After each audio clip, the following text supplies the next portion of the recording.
Welcome to Momentum Practice Problems. All right, number one, away we go here. Distinguish between mass and momentum. Which one is inertia and which one is inertia in motion? So yeah, just remembering that mass is m and momentum is m times v, meaning that you need to be moving to have momentum. If you have mass, that's great. That means you just have inertia, right? Which is really your resistance to changes in motion, right? Or your resistance to changing your momentum, really, okay? Number two, which has the greater mass, a heavy truck at rest or a skateboard moving? Well, it sounds like it's going to be the truck at rest, right? It has a lot more mass than the skateboard. It says, which one has the greater momentum? Well, that seems to me like it's going to be the skateboard. And you're like, but Welty, the skateboard, it's so small, it doesn't have that much mass. Yes, but it's moving, and that's all you need to be doing in order to have momentum. All right, number three, what does it mean for momentum to be conserved? You know, conserved is just that fancy word for being the same or being equal, right? So that whenever we have a collision, for example, that the momentum before a collision is always equal to the momentum after, right? You can't lose momentum, but it can be transferred from object to object. Number four, what is the difference between an elastic collision and an inelastic collision? So explain and give an example for each. Well, let's see. Elastic collision, we've been saying these are collisions where things really bounce apart. Okay, so maybe like bumper cars at the amusement park would be a great example. Inelastic collision, well, that's where things kind of stick together, right? So we're talking about some car crashes where cars stick and move off together would be inelastic.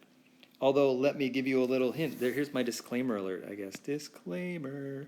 There's my little star. Disclaimer star. Really, any collision that you can witness with your eyes is inelastic.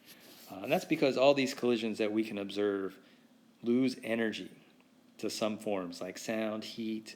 You know, when two cars collide, you hear it, so there's some energy going into sound. The cars change shape. That's going to take some elastic energy to do that. In fact, the only elastic collisions that exist out there are collisions between particles, like proton to proton, protons and neutrons, and things like that. Those are truly elastic collisions. All right, number five, what is the momentum of a 8-kilogram bowling ball rolling down the alley at 4 meters per second? So quick calculation, momentum of a bowling ball is its mass times its velocity. So we've got 8 kilograms here times 4 meters per second. And 8 times 4, I know my multiplication tables, 32. I don't have to ask Siri about that. And the units are kilograms times meters per second, right? Because we're taking kilograms and multiplying it by meters per second. So those are the units. All right, 6 and 7 are more mathematical here. So let's scroll it up and check out number 6. Okay. Red bumper car traveling at a certain speed collides with blue bumper car at rest. The blue bumper car leaves at some speed, and what's the velocity of the red bumper car? So it would be great to do a little diagram of this somewhere. That would be awesome. Before and after, so you can actually kind of see what's going on. But we definitely know here that the momentum of the red car and the momentum of the blue car before they collide is going to equal the momentum of the red car after and the blue car after. Now, to denote afterwards, I'm going to use this little prime symbol, if that's cool. All right, that means after. So let's see, what's the momentum of the red car before? It's 200 kilograms and it's going 5 meters per second. So I can figure that out right here. Momentum is mv. So it's going to be 200 kilograms for the red times 5 meters per second. So it's going to have 1,000 units of momentum to start. Got it. Momentum of the blue bumper car before it's 0. okay, because it's sitting at rest, as they said right here. Well, as they said, I wrote it. So as I said right here, it's at rest, okay? So it looks like the total momentum then before the collision is just the sum of these. It's 1,000 plus 0. So my momentum before then of both cars is going to be 1,000. Okay? And we know that the momentum afterwards is going to be the same number, right? This is what it says too. Hey, what is it after?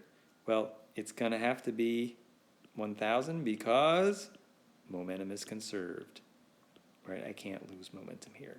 So it's going to be the same number. Now, it's going to be split though, right? It's going to be shared between the blue car and the red car because now they're both moving. So it says, what's the momentum of the blue car after?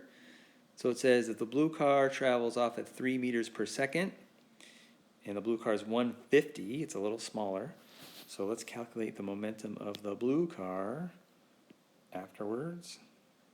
That's going to be mass times velocity, and that's 150 kilos times 3 meters per second. So that's going to be 450, right? I can do that math in my head, everybody. 450 kilogram meters per second. Okay. So yeah, like I said, the blue and red car after are going to have to share the 1,000.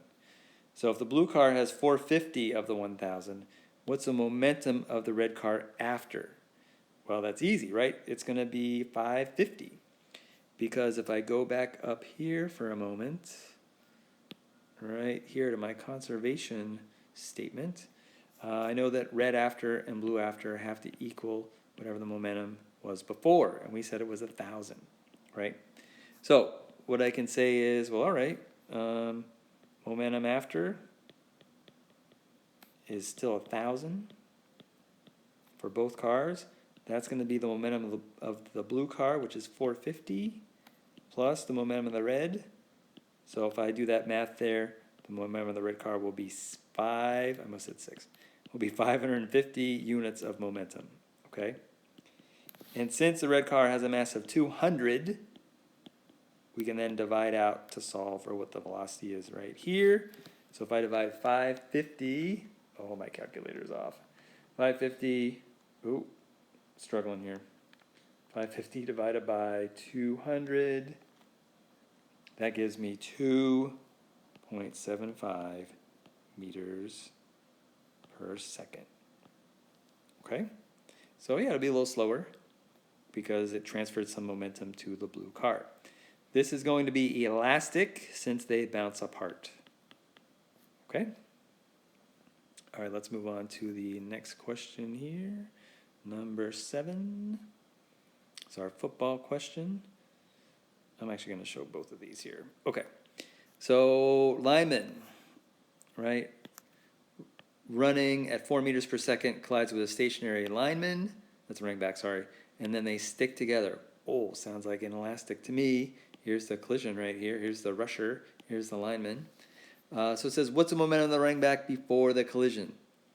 So 90 kilograms and 4 meters per second. I can calculate that right off the bat. Right, momentum is m times v.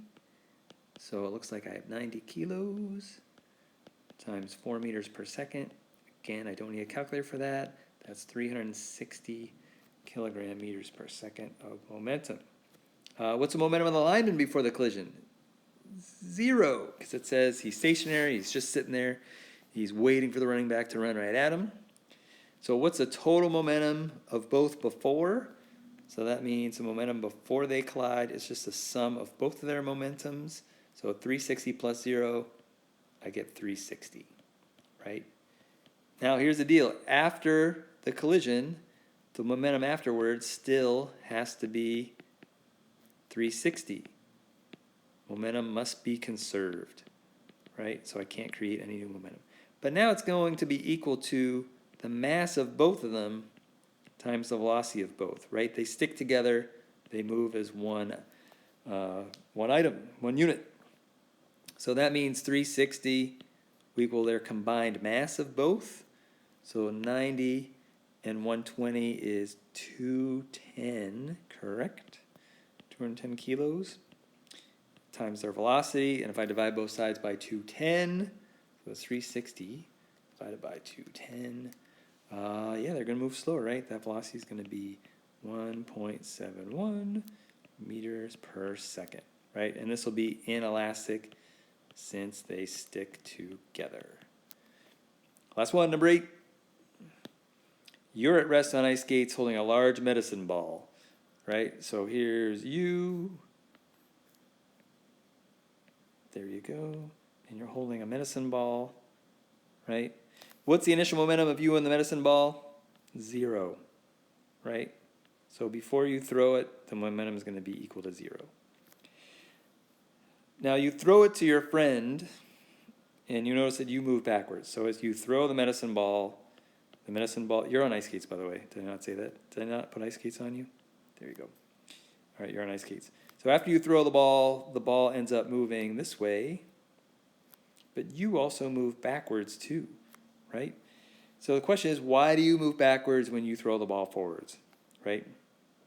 Well, clearly, it's a conserved momentum, because if the ball has positive momentum this way, and I need to keep my momentum afterwards the same as before, which is 0, then I'm going to have to carry off, or you rather, are going to have to carry off some negative momentum in the other direction. So these momentums cancel out to be 0. Now, since the mass of the ball is tiny, it's going to have a much higher velocity, because your mass is going to be larger than the medicine ball, capital M, so you'll have a much smaller little v velocity as you move backwards. Okay, folks, have a good afternoon.